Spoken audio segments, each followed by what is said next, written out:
Velkommen til lektion 5 i vores serie Søg. Nu skal vi tale om fitness og motion i den her video. Jeg har nogle rigtig gode nyheder til dig. Først og fremmest, det øvelse, jeg vil vise dig i de video nedunder, kan du gå og alt. Du kan gå det derhjemme, på ferie, udenfor, indenfor osv. Den anden gode nyhed er, det tager kun nogle få minutter om ugen til at få fantastiske resultater. Det program, jeg viser dig, er kun 9 minutter langt.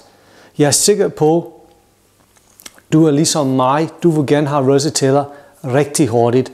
Jeg har holdt en nogenlunde ung og slank krop med at lære meget lidt motion.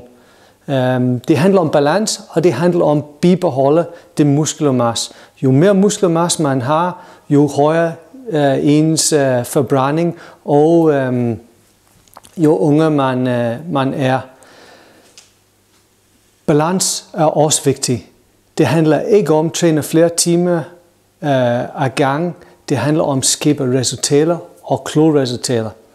Mange mennesker har det bedre, i stedet for at gå og motionere, lære Qigong og Tai Chi eller yoga, hvis deres krop er meget stresset. Så jeg vil anbefale dig i starten til at tage en stresstest.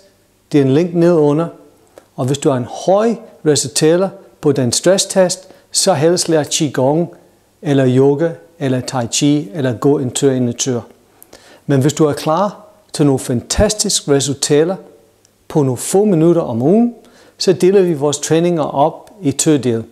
For det første er det en video med intervaltræning, og for den anden er det 4 forskellige videoer med nogle styrketræning og nogle øvelser, du kan gøre derhjemme, udenfor hvis det er god vejr, eller på rejse. Det tager kun 9 minutter, så er det ikke noget undskyldning. Er du klar til at komme i gang til fantastiske resultater?